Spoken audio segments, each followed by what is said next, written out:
Goeiemôre, dis weer so lekker om hier saam met julle te wees en veral oor hierdie opgewonde exciting reeks natuurlik waarmee ons besig is. Nou kom ons begin sommer dadelik die oorsig van laasweek. Ons praat oor skyndood, near death experiences, navorsing wat ek in Amerika gekry het by John Burke, regtig 'n spesialis, wetenskaplike ingenieur, scientist op hierdie goed. Meer as 1000 mense geïnterview en hy was so gaaf om vir ons van sy video's te gee, van sy interviews te gee, sodat ons hieroor kan praat, relevant kan praat. In oorsig, kom ons kyk gou. Wat het hulle ontdek? Wat beleef hulle? Natuurlik, alles wat hulle sê, staan eerste in die Bybel. Dis nie asof hulle vir ons 'n nuwe Bybel gee nie. Dis nie asof hulle iets sê wat nie in die Bybel staan of ons 'n bron buite die Bybel het nie. Nee, hulle bevestig net wat al duisende jare in die skrifte vir my en jou staan. So as ons wonder oor die hemel, as ons wonder wat gebeur met ons geliefdes as hulle sterf, as ons wonder wat gebeur met my die oomblik as ek my asem uitblaas, dit staan al lankal in die Bybel. Ons glo net nie altyd die skrifte nie, ons is maar 'n bietjie snaaks. Ons hou daarvan as iemand dit vir ons vertel, of ek ken iemand en dit het met hom ook gebeur en al daai goed, dan glo ons dit. Nou, dis maar wat hier by Lewensentrum ook gebeur het. Laasweek na die preek, is ek letterlik oorval met mense in ons gemeente, wat hierdie presiese ervarings gehad het, wat hierdie presiese stories vertel. Ek kry hoendervleis as ek aan dink.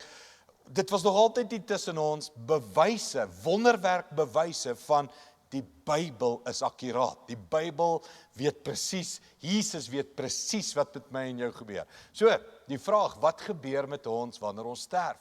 Een van die eerste goed wat ons sien, wat met hierdie mense gebeur, daai lig waarvan ons praat, daai belewenis, maar een van die beste goed is, I'm feeling more alive than ever before. Ek kry 'n verheerlikte liggaam. Alle pyn is weg, alle gebrek is weg. Maak nie saak, moord, motorongeluk, verskriklike hartseer, verskriklike siekbed en pyn, gebrek, alles is weg. Volmaakte liggaam, alle vrees is weg, alle spanning, alle anxieties is weg en jy sit met hierdie amazing liggaam en vrede. Dan sien hulle iets van 'n welcoming committee, né? Daai groep mense in jou lewe wat deel was van jou storie, wat impak op jou lewe gehad het. Daar's iets van hulle kom sê vir jou, hallo, hulle welkom, hulle cheer jou aan, hulle beskerm jou, hulle coach jou, hulle leer jou. Daar's kommunikasie sonder woorde, jy weet net goed. Jy herken mense, jy herken geliefdes. So dis hierdie amazing reunie van nou is ons vir ewig saam, nooit weer dood, nooit weer trane, nooit weer hartseer nie, daai belewenis. Dan iets van wat hulle sê, jy beleef of dan hemel of dan hel. En ons gaan vandag daarna kyk. Ons gaan net staan en kyk, hoe lyk die hemel vir party mense, en hoe lyk die hel, wat is hulle belewennisse daarvan. So ons gaan daarna kyk, en dan is daar iets van 'n life review, 'n lewensoorsig, waar jou hele lewe voor jou afspeel, en dan natuurlik die groot ultimate, as jy klaar stad gesien het, in die mense, in jou lewensoorsig en al die goed, die belewenis van Jesus, wanneer jy voor hom kom, die een met die merke in sy wonde, in sy hande, in sy voete, daai oomblik wat almal se lewens net so ver omvergooi. So dis in kort, vinnige opsomming van wat ons laasweek gesien het. Kom ons praat oor die hel. Baie interessante onderwerp vandag. Nou, daar's groot kerke, groot teoloë, groot Bybelse mense wat sê, ons weet nie of daai iets is soos 'n hel nie. Nou baie interessant. Ek het nie 'n diepe studie gedoen nie, ek het vinnige studie daaroor gedoen. Net Jesus, dit klink snaaks, maar net Jesus praat van die hel. Ou Testament amper nie is die onderwerp hel in nie, hulle het 'n plek van straf in, hulle het 'n plek van pyniging in, maar die woordjie hel gebruik Jesus. Jesus bring hom op die scene vir ons. Al vroeg in sy bergrede sê hy van die boom wat afgekap gaan word en die vuur gegooi gaan word en jy gaan in die hel rekenskap gee van jou dade. Jesus praat daarvan. En as Jesus van die hel praat, praat hy van 'n donker diepte. Hy praat van 'n geween en 'n gekners van tande. Hy praat van 'n poel van vuur en hitte. En daar is baie keer wat Jesus daar praat. Dis nie net een of twee keer nie. So, al wat ek sê is, as jy een van die mense is wat sê, ja, ek weet nie of daar 'n hel is en sulke klas van goed nie.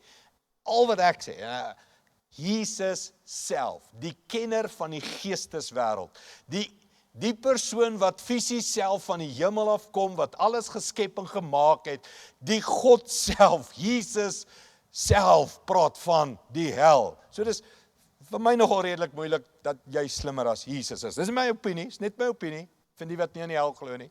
So jy slimmer as Jesus, jy was al daar, jy het al teruggekom, jy het al opgegaan en afgegaan en weer op. Ek bedoel jy slim, ek stem saam, jy is baie slim. Hoor jy, as Jesus sê daar's 'n hel, dan is daar 'n hel. En as Jesus sê daar's 'n geween en 'n gekners van tande, as dit sy woorde is, dan glo ek dit. Dis maar net ek. As Jesus sê dis 'n poel van vuur, nou ek jammer, ek glo dis 'n poel van vuur. So mense, daar is 'n hel. En die Bybel praat daarvan, Jesus praat daarvan, Jesus verwoord dit. En as Jesus dit sê, dan dink ek, kan is dit so. So, daar was 'n man, Howard, hy's 'n professor, 38 jaar oud, hy's 'n volslae ateïs, hy's op 'n toer saam met studente, Frankryk, Italië, ek dink Frankryk, en sy blinde darm of iets bars en dit raak septies, sy hele ingewande, en daar's nie 'n dokter beskikbaar wat die operasie kan doen nie, en hy lê en is besig om stadig dood te gaan. En hy glo nie, as jy dood is daar lewe na die dood nie. So hy is bang, want hy wil nie doodgaan nie. Sy lewe moenie net stop nie. En dan die oomblik as hy doodgaan, dan kom hy agter daar is lewe na die dood. En hy sien sy eie liggaam en dan sy belewenis. So kom ons kyk gou saam na Howard se storie van sy belewenis van die hel. I had known from some time in that afternoon that I was dying.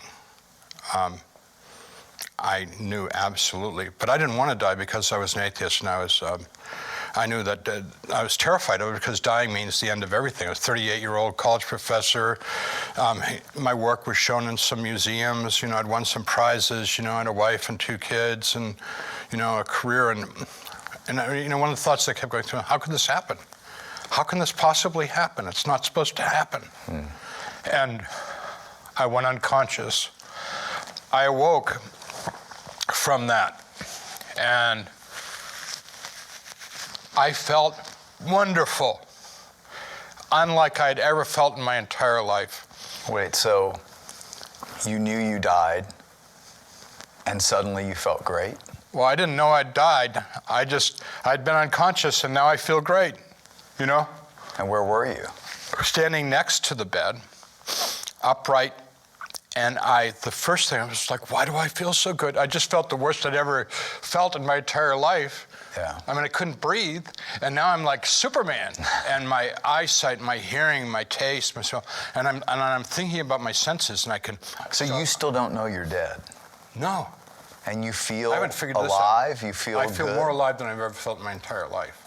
And I heard people calling me in English, kind of nicely, Howard, come here. So I go over to the doorway of the room, and in the hallway is gray. It's very unclear, like a terrible black and white TV picture. And there's men and women standing far away from the light of the doorway. And I said, I'm sick, I need to have surgery. I've been waiting all day for a doctor. And they said, we know all about you. Hurry. Come with us now. We can't wait any longer. Come, hurry. As we went, it got darker and darker, and they came in closer and closer, and more of them were around me. And now, as I asked them questions like, where are we going, how much further, things like that, they started to become more rude and say things to me like, shut up. Don't ask questions. You'll find out. You don't need to know. Keep moving. Move it. Like that. And I'm like getting pretty intimidated. That becomes fear. That becomes terror. And what they were doing was just playing with me, toying with me. And at first it was pushing, kicking, pulling, hitting. And then that became biting and tearing with their fingernails and hands.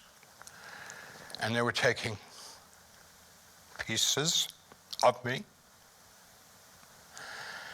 And there was a lot of laughter, a lot of very foul language. And then They became more invasive.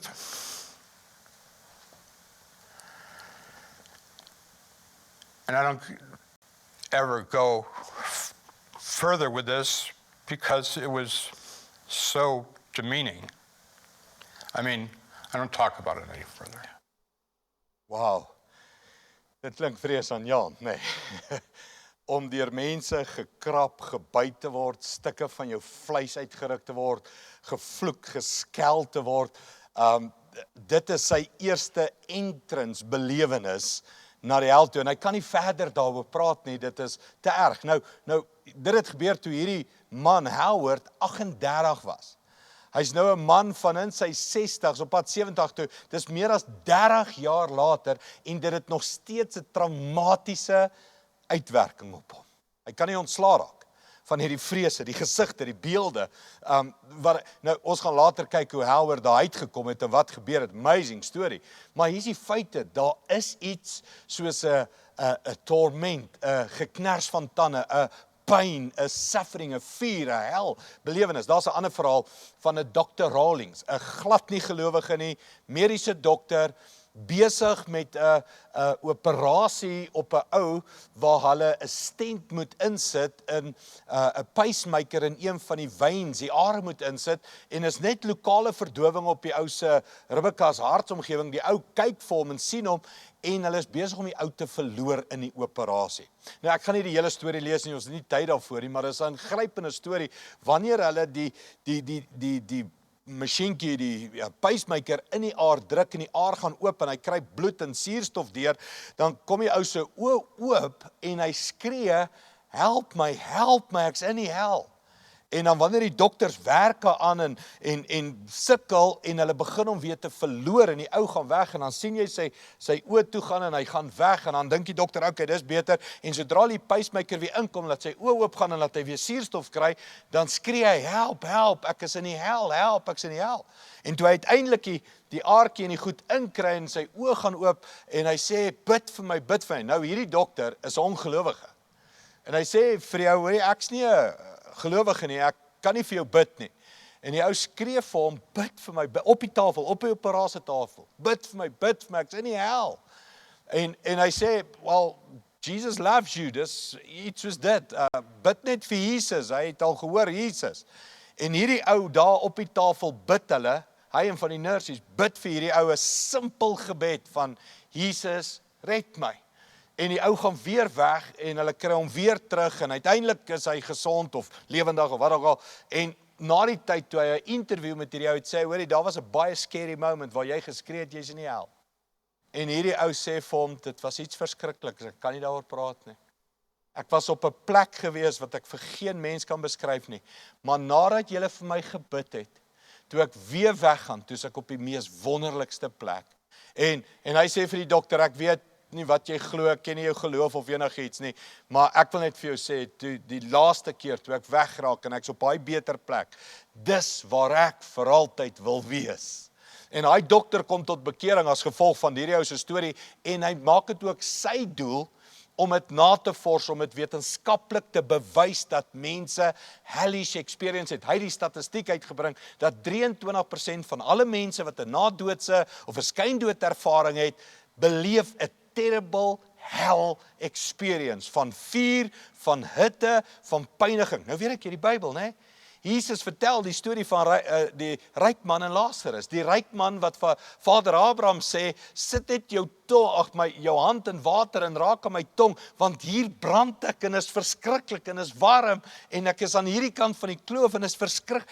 Jesus self sê dit. Mense, daar is hel. En as ek en jy nie die genade en die liefde van Jesus vat nie, dan is hel 'n werklikheid. En dit is nie 'n bangmaakpreek nie, dis 'n werklikheid. Jesus het oor die hel gepraat, ek en jy moet ook so nou en dan net weer hoor. Ons gaan rekenskap gee van elke woord wat uit ons mond uitkom. Ons gaan rekenskap gee van elke mens wat ons seermaak. Ons gaan rekenskap gee van elke manipulasie, elke triek, elke valsheid, elke selfsug. Ons gaan rekenskap gee, waarsku julle, as ek jy nie genade het nie. as ek en jy nie Jesus het nie. Iets waarmee ek moet afsluit, ons kan aangaan. Matteus 25 waar Jesus die skape en die bokke verdeel, een van die lewensoorse goed waar jy voor die troon is en Jesus het hierdie goed verdeel, sê hy, jy sal gaan na die hel toe wat God voorberei het vir die duiwel en sy engele. Gaan kyk dit, Matteus 25:41. Jesus, God, het nooit die hel voorberei vir mense nie. Die hel is nie gemaak vir mense nie. Mense is God se liefde, dis sy skepping, dis syne. Hy wil nie hê een mens moet hel toe gaan nie. Hy wil elke mens red. Die Bybel is so vol daarvan. Hy wil nie hê een moet verlore gaan nie. Maar die hel is daar. En die hel is oorspronklik gemaak vir die duiwel en sy demone, sê Jesus. Nie ek nie, sê Jesus sy eie woorde. Ek bedoel, hy weet. Hy kom uit die geesteswêreld uit. Hy is die skepper van alles. En hy sê, ek het nooit die hel vir 'n mens gemaak nie. Maar as jy nie gaan reg leef nie, as jy nie God en mens liewer kry in jou lewe nie, dan skei hy die skape en die bokke. En hy sê, jy sal in die ewige duisternis, geween en 'n gekners van tande, in die poel van vuur wees, wat God voorberei het vir die duiwel en sy demone. Ek bid net saam met jou, dat jy en ek vandag sal besluit en kies, ek gaan nie hel toe nie. Ek kies Jesus, ek gaan vir hom leef, ek gaan 'n wag voor my mond hê, ek gaan na my dade kyk, ek soek genade en vergifnis vir al my foute by Jesus. Nou kyk, ons gaan praat oor positiewe dinge. Hoe lyk die hemel? Nou die boek Openbaring, die profeet Johannes vir ons, het hierdie revelation op die eiland Patmos gehad van die hemel. En daar's te veel skrifte, is te lank om alles te lees, maar kom ek gaan lees vir jou een. Openbaring 21:21. Hoor hoe sien hy in hierdie visioen van hom die hemel. Hy sê die 12 poorte is van 12 parels gemaak. Elkeen van die poorte is uit een parel gemaak. Die strate van die stad is van suiwer goud, so helder soos deurskynende glas. Ek het nie 'n tempel in die stad gesien nie. Hoor mooi, daar's nie 'n kerk nie, want die Here God, die Almagtige en die Lam is sy tempel. Mense, jy maak nie kerk seer nie, jy maak God seer. God is die kerk. God is die tempel. In die hemel is daar nie 'n kerk gebou nie.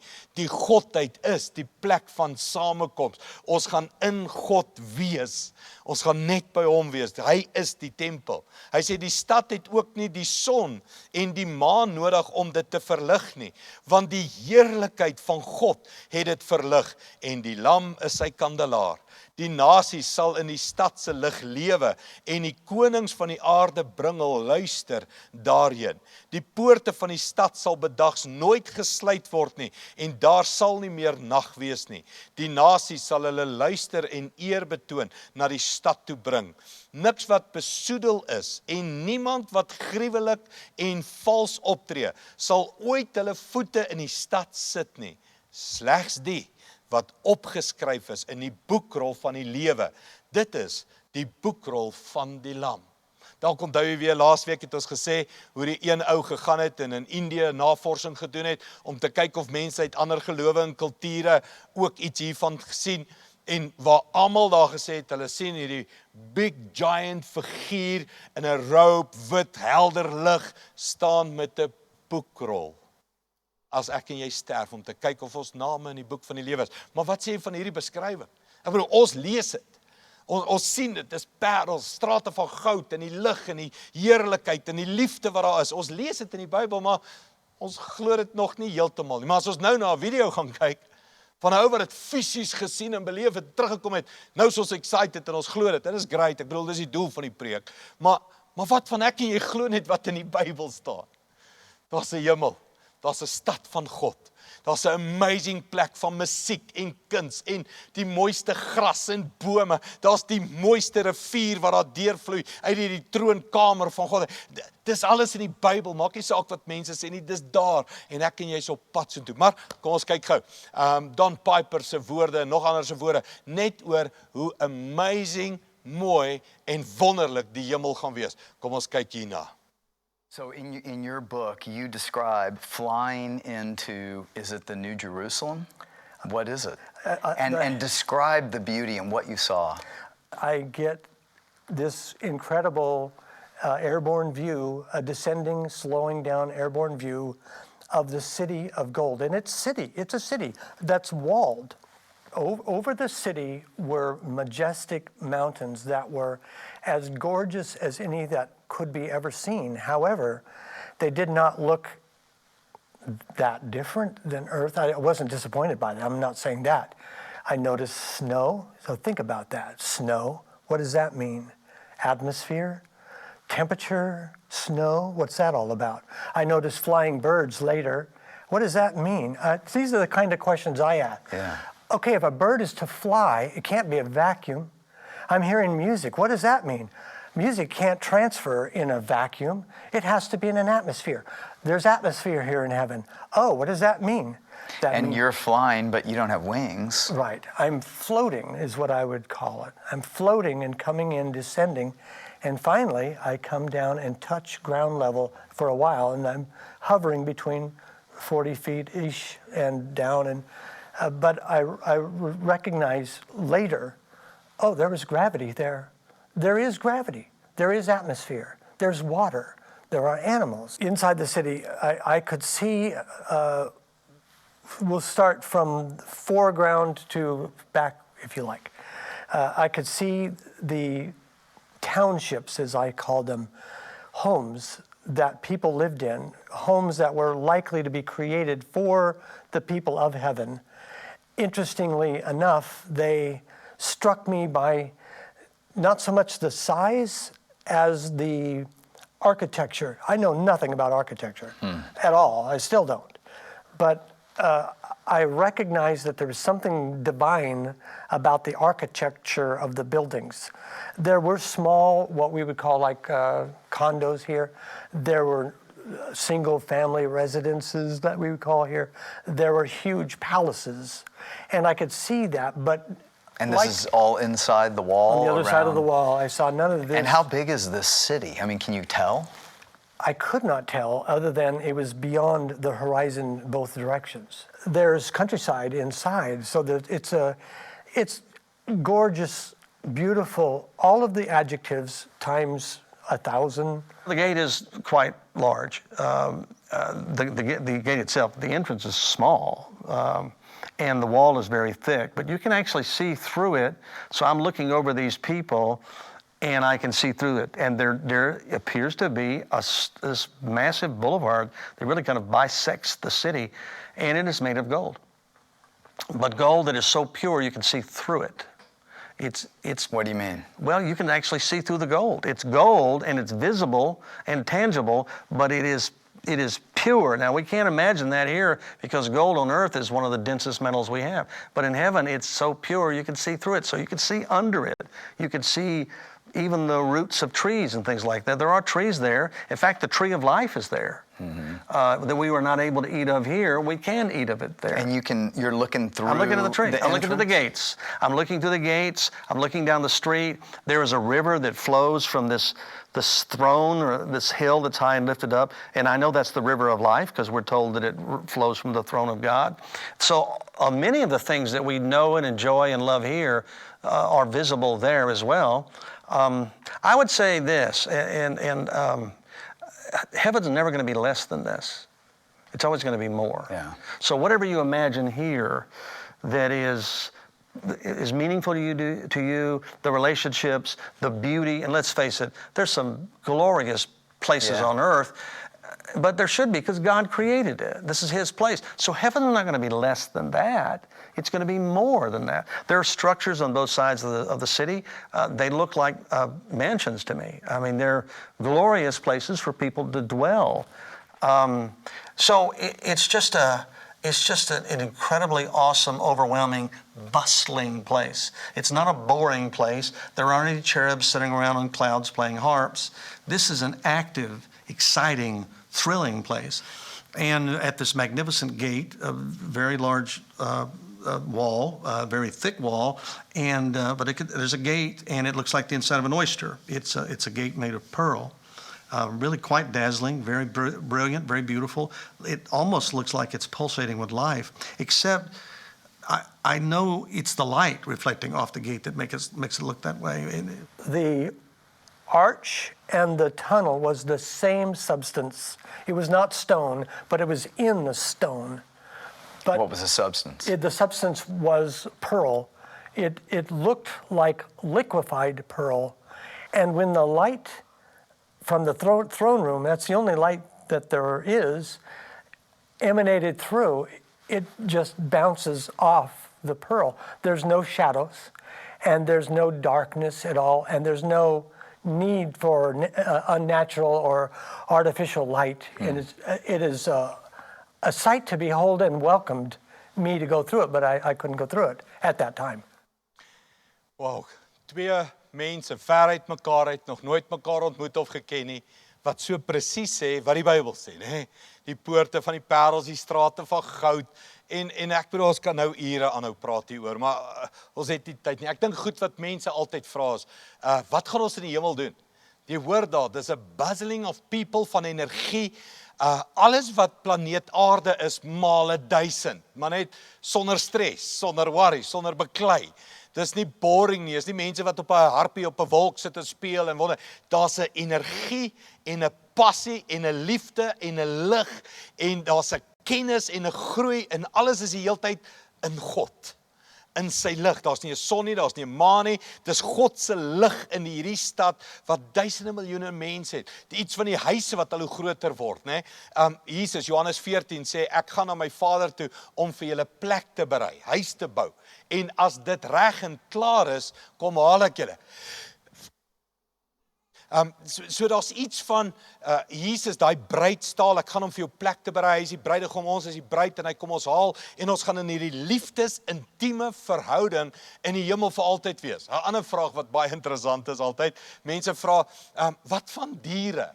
Het jy gehoor die een nou sê, daar gaan diere wees, dit staan al klaar in die Bybel. In Jesaja is daar skrif wat duidelik sê, die lam en die leeu gaan langs mekaar lê in die hemel. Diere gaan in die hemel wees. All dogs go to heaven, as jy nie nou bly daaroor nie. Nee, ek bedoel, ons is baie keer attached aan diere, en ek kan sê, honderde mense het wel gevra, wat van my hond, wat van my kinders wat so hartjie was, toe vlekke hier raak gery is, waar ek weet nie, maar, klink vir my, die liefdes van jou lewe, selfs diere gaan dalk in die hemel wees, en daar gaan nog steeds daai koneksies wees. Ek dink die belangrikste vir my is, as jy nie op aarde tyd saam met God wil spandeer nie, dan klink heaven vir jou na 'n boring plek. Want heaven is, ek gaan vir ewig tyd saam met God spandeer. So hier's my vraag net, geniet jy nou kerk? Geniet jy nou sing? Geniet jy nou Bybel lees? Geniet jy nou om met God te praat en liefde en vir hom te leef? En ek bedoel mense, verlang jy, wil jy net by hom in jou lewe, in sy teenwoordigheid, in sy liefde, in sy genade, in sy heiligheid, is daar nou 'n worship hartsverlange na God?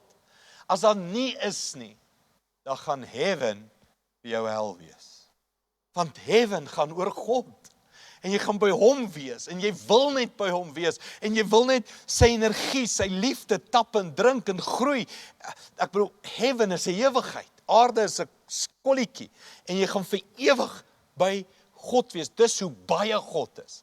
En jy gaan nie moeg word vir hom nie, en jy gaan nie versadig word nie, en jy gaan nie genoeg kry. Dit gaan net groei en groei in jou intimiteit met hom, en met mekaar, en die ware liefde gaan net amazing wees. So, maak seker, ek en jy gaan hemel toe. Kom ons sluit af, ons moet afsluit. Ek wil afsluit met Howard, wat net nou vertel het van die hel, en hoe terrible die hell experience was. Wat het met Howard gebeur? Hoe het hy daar uitgekom? En kom ons sê dit Howard se bekeringsstorie. Kom ons sluit af en ons kyk na Howard se bekeringsstorie. And in that place, I heard a voice which I identify as my voice, except that it did not come out of my throat, off my lips. But I do feel, it's strange, but I feel like it came out of my chest. This voice said, pray to God. And I thought, I don't believe in God. I don't pray. The voice said, pray to God. And I thought, I don't even know how to pray. I couldn't pray if I wanted to pray. The voice said, pray to God. But you couldn't find one at that Well, point? I found the Lord as my shepherd. And then I found, yea, though I walk through the valley of death, I'll fear no evil. Stuff like that. And our Father who art in heaven. I remember like these phrases out of prayers. And I start to mutter this stuff, and the people around me absolutely can't bear it.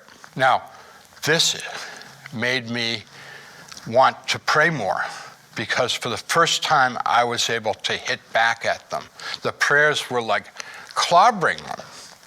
This is the horrible part, that the people that had met me were my kindred spirit. Now, I do not know if I knew any of those people in this world prior to this experience. That's not what I'm trying to say. They were my brothers and sisters in spirit. What do you mean by that? They denied God, they lived for themselves, and their lives were about manipulation and control of other people. As a son to my mother and father, I had failed them. My father and I had no relationship, and my poor mother, because my dad and I not speaking to each other, she was, we couldn't have much of a relationship. I hardly ever saw her. I had a very poor relationship with my sisters. I had not been a good husband to my wife, and you can use your imagination to figure out what that means. But that's true. That's all true. I had not been the father to my kids that I should have been, and I knew I hadn't because I was busy. I was trying to be somebody, like the football games and the band concerts and the choral concerts and the theater performances. That could all wait because I was busy being important. I was doing stuff, making myself into somebody. In that, this memory comes of myself as a little boy sitting in a Sunday school classroom singing, "Jesus loves me." Why would he care? He must hate me? I'm so sorry. And I thought, enough of this. I'm done. I don't have anything else. Jesus, please save me. And when I said that, I saw light. Tiny little speck of light, and it very rapidly got very bright and came over me. And I saw out of the light hands and arms emerge out of this impossibly beautiful white light. And these hands and arms came out and they reached down and they touched me. And when they touched me, in that light, I could see me and all the gore, and I was roadkill. All that gore began to just dissolve, and I became whole. And much more significantly to me than was the physical healing was that I was experiencing a love that is far beyond words. I've never been able to articulate it, but I can say that if I took all my experience of love in my entire life and could condense it into a moment, it still wouldn't begin to measure up to the intensity of this love that I was feeling. And when those arms went on me and healed me, they went behind my back, and he picked me up as if it was no effort on his part. He just gently picked me up and held me up against him real tight, up against his chest. So there I am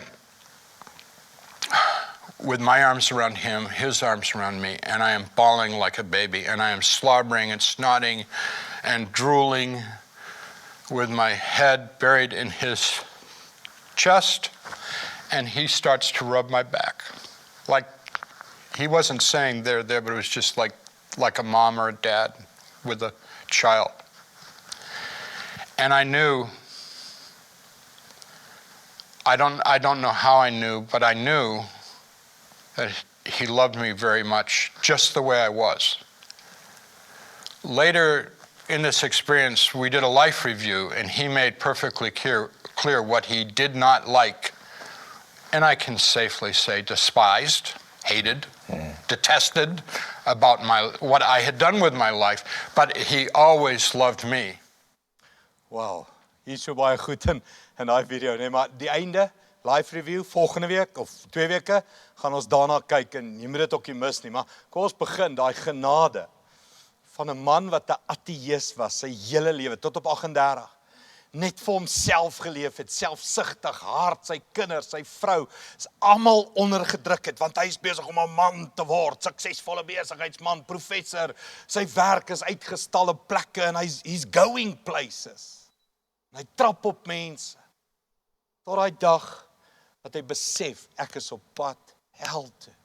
En hy onthou klein goedjies uit sy kinderdae. Jesus loves me, this I know. Jesus saves me. En Jesus kom en red hom. Nou, ek weet nie waar is jy vandag nie. Ek weet nie wat jou storie nie.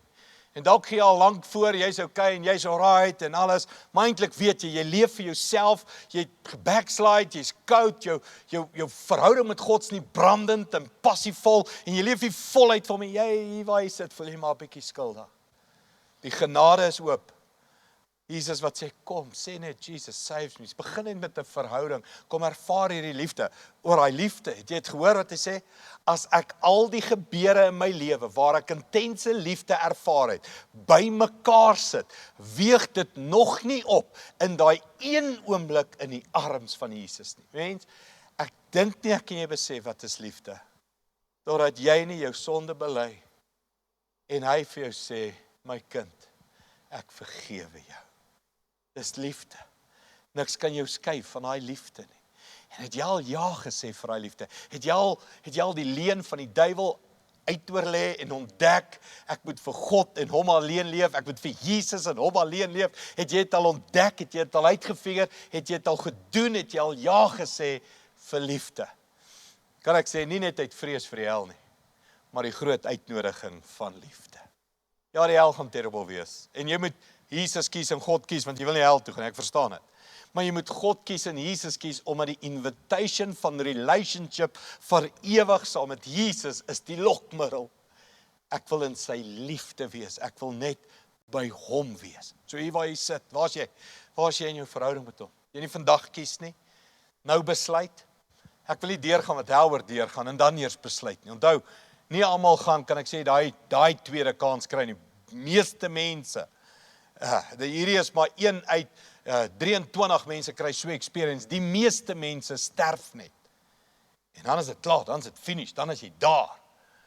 Baie min kom terug en kry 'n tweede kans en sê, nou kies ek Jesus, na wat ek gesien het. Hier is die Bybel, hemel en hel se werklikheid. God se arms is oop, hy's lief vir jou. Wat van jy kies vandag? Jy kies nou, jy kies vanoggend. Ek gaan voluit vir Jesus leef. Ek gaan jou vra, kom ek en jy bid saam. En as jy vanoggend hierdie besluit neem, dan na afloop van die diens, is altyd 'n gebedsspan hier voor, kom jy vorentoe en jy bid saam met iemand en jy maak hierdie besluit vas vandag. Ja, no turning back. Ek kies Jesus. En dan doen jy dit saam met my vandag. Kom ons bid saam. Hemelse Vader, dankie vir genade. Dankie vir die kruisdood. Hoe nader ons ook aan Paasfees kom, kan ons nie anders as om te dink aan die kruisdood van Jesus nie. En hoe hy vir my die prys betaal het, en hoe ons baie keer net vir onsself leef, en koud word, en I'm busy, I'm building a life, en is stres, en is werk, en is geld, en is kinders, en ek's besig om iemand te word, iemand belangriks, en ek het nie nou tyd vir hierdie geestelike goed, tot ons ewe skielik besef, ek gaan sterf, en dan moet ek rekenskap gee. Dankie Jesus, jy staan met die arms oop en sê, ek het jou lief, ek wil jou red, ek wil 'n verhouding met jou hê. Ek kan jou die beste weergawe van jouself maak, wat jy moontlik kan word. Kies my nou. Here, dankie vir elke persoon wat nou hier sit, en in sy hart hierdie woorde sê, Jesus, ek kies U. Jesus, vergewe my. Jesus, help my. Jesus, red my. Simpel woordjies. Maar het verander my ewige destination. Dankie Jesus, U red nou mense. Vergewe nou, was nou skoon. Bloed van Jesus reinig nou mans en vrouens en jong mense. Dankie daarvoor. Dankie Here vir die liefde. Dankie vir die genade. In Jesus naam. Amen.